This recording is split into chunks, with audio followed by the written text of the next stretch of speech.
And I'm Anpur, back with the global perspective where America meets the world. And this week we're talking about something that affects practically everyone on this planet: air pollution, both indoors and outdoors. And it prematurely kills, more than 6 million people a year. That is huge. Unfortunately, we only ever pay attention to it in the most extreme cases, such as what we've been seeing in Beijing, China, over the last several weeks. This dark, gloomy, soupy air that people have literally had to wear face masks to try to protect themselves. And ABC's Gloria Riviera has our report now from Beijing. Here in China, in Beijing, they are breathing deeply for the first time under blue skies after more than 3 weeks of pollution that averaged about 300 on the air quality index. That's about 280 points over what the World Health Organization says is good, clean air. China's air pollution problem is due to the same kinds of things that produce bad air around the world. Its factories going full tilt 24/7 to maintain the explosive economic growth this country has experienced for over a decade. Also, with a growing middle class, there are millions of first-time car owners on the road. Both of those things are happening without the proper environmental standards in place. There is cautious optimism here in China. For the first time in Beijing, officials issued an emergency warning telling people to stay inside and ordering about a third of all government vehicles off the roads.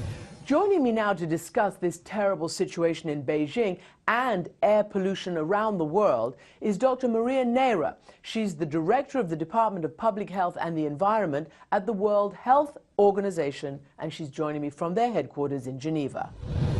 Dr. Neira, thank you for joining me.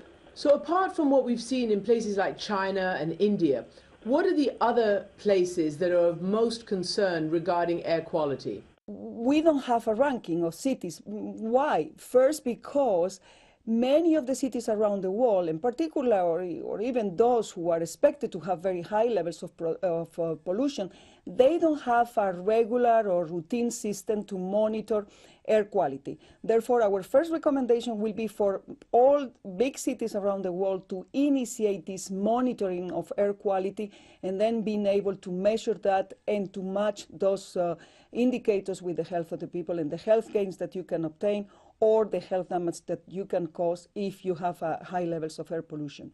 Around the world, how would you describe the air quality right now? Is it generally good or is it generally bad? For emerging economies, I think it's still a big challenge, and there are still many interventions that can be put in place to reduce that high levels of air pollution.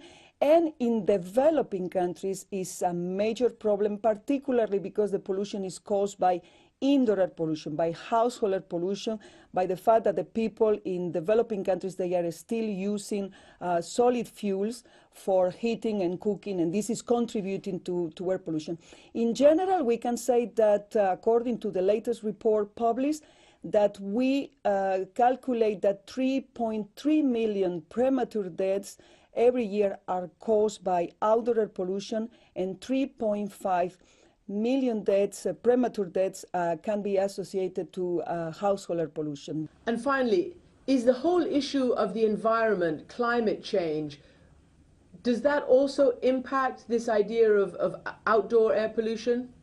Absolutely, and we know now that these short-life pollutants like the black carbon, which is one of the pollutants that is contributing to the heating, is a major particulate matter 2.5, so affecting and contributing to outdoor air pollution. So the good news is that if you mitigate climate change, if you take interventions to reduce climate change, you will have a benefit on reducing air pollution, and vice versa. If you reduce air pollution, you will be contributing to fight the causes of climate change, and in any case, you will be generating a lot of health benefits.